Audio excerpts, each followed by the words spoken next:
نوائے ضیاء کے ساتھ پروفیسر ضیاء،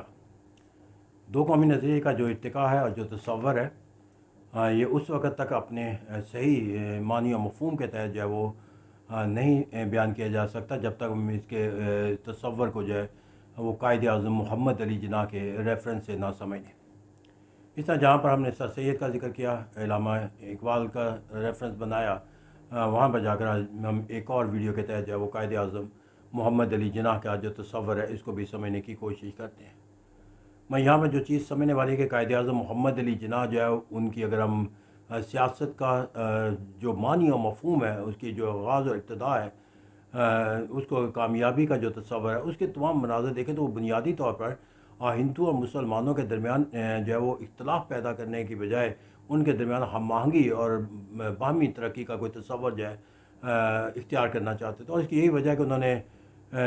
جو اپنا دادا بھائی نورو جی کے ساتھ لندن میں ایک ان کے ورکر کے طور پر کام کیا، پھر اسی طرح وہ انڈین نیشنل کانگریس کو انہوں نے جوائن کیا، اور پھر اسی طرح 1913 میں مسلم لیگ کو جب ان کو رہنمائی کے لیے بلایا گیا تو رہنمائی کے طور پر بھی انہوں نے مسلم لیگ کو مشورہ دیا کہ وہ اپنا منشور جو ہے وہ انڈین نیشنل کانگریس کے منشور سے ہم آہنگ بنانے کی کوشش کرے۔ اور پھر سب سے بڑی جو کامیابی ہے جس کی بنیاد پر انہیں the ambassador of Hindu Muslim unity کا نام دیا گیا، لکھنؤ پیکٹ، جو برصغیر پاک و ان کی تاریخ کا پہلا اور آخری ایک ایسا تاریخی واقعہ تھا جہاں پر ایک اتفاق رائے ہمیں نظر آیا ہندو اور مسلمانوں کے درمیان، اگرچہ وہ المیہ ہی ثابت ہوا کیونکہ اس پر کبھی عمل درآمد نہ ہو سکا۔ تو یہ کہتے ہیں کہ تاریخی طور پر اگر ہم دیکھیں تو قائد اعظم محمد علی جناح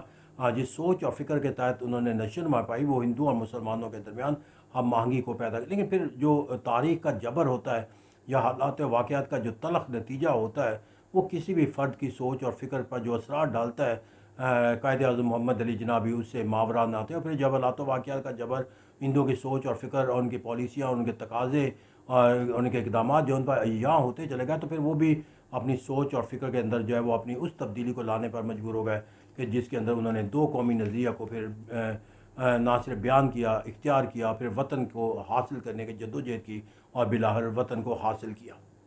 اگر ہم قائد اعظم محمد علی جناح کے اسی تمام ارتقاء کو ان کے دیکھنا جو ہے وہ دیکھنا چاہیں گے، دو قومی نظریہ، تو ان کا جو ایک اسٹیٹمنٹ جو ان کی ہے اس کو ہم ایز اٹ از دیکھ لیتے ہیں۔ وہ کہتے ہیں کہ Muslim are a separate nation and the only course open to us is to allow them to have their separate homeland۔ جب یہاں پر جو خوبصورت لفظ استعمال کیا، the only option open to us، it means کہ برٹشر ہیں، ہندوز ہیں اور مسلمان ہیں، یہ تمام جو ہے وہ اگر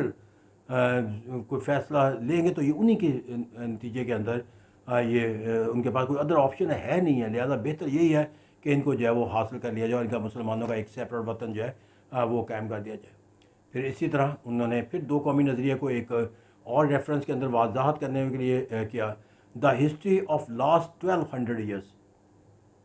has failed to achieve unity and has witnessed India divided into Muslim India and Hindu India۔ اب غرض ہے کہ انہوں نے پوری تاریخ کو ایک ریفرنس بنا لیا کہ 1200 سال ہو گئے،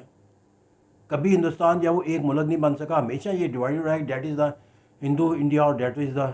مسلم انڈیا۔ تو how is it is possible کہ ہم مزید بھی اگر 1200 سال گزار لیں تو یہ سفر جو ہے وہ کسی ایک ایسے تصور پہ ختم ہو سکتا ہے کہ جو ہندوستان کو ایک قوم بنا، تو جو کام ہم 1200 سال میں نہیں کر سکے وہ آئندہ کیسے کر سکے؟ That is was the and other the historical fact جس کے نظریے انہوں نے پھر انہوں نے ایک اور معنی و مفہوم کے اندر جو ہے وہ دو قومی نظریے کو وضاحت کرتے ہوئے کہا، Muslim are nation by any definition the problem of India could not be solved if it was treated merely as a intercommunal question. It must deal that the Hindus and Muslims could never evolve a common nationality۔ اب یہاں پر جا کر انہوں نے کہا کہ واضح جو تصور ہے کہ آپ کو ڈیفائن کر لینا قوم کو کسے کہتے ہیں، اس کے اوپر پرکھ لیں، یہ ایک پیمانہ ہے۔ اور پھر یہ ہے کہ آپ کوشش کرنے کا کوئی عمل ہمیں بتا دیں جس کے نتیجے کے اندر جو ہے وہ کمیونٹی جو ہے وہ ایوالو کی جا سکتی ہندو مسلمانوں کی ایک۔ تو یہ ناممکن نہ بنے. ناممکن کو جس طرح جو ہے وہ مشرق و مغرب سے نہیں ملایا جا سکتا, یا کسی دو پول کو آپس میں نہیں ملایا جا سکتا, سورج مشرق سے نکلتا ہے اسے مغرب سے نہیں نکالا جا سکتا. That is the difference between the Hindus and Muslim, اور جس کی بنیاد کے اوپر جا کر یہاں پر اس کو کبھی بھی جو ہے وہ ریزالو نہیں کیا جا سکتا. تو اس طرح کہتے ہیں کہ یہ قائد اعظم کا جو ہمارے پاس ویژنز ہے وہ ہمیں اس بات کی عکاسی کرنے اور اس کو کنکلوڈ کرنے کے لیے کافی ہے کہ ہندوستان کے اندر ایک قوم نہیں آباد تھی بلکہ دو قومیں آباد تھیں. Thank you very much.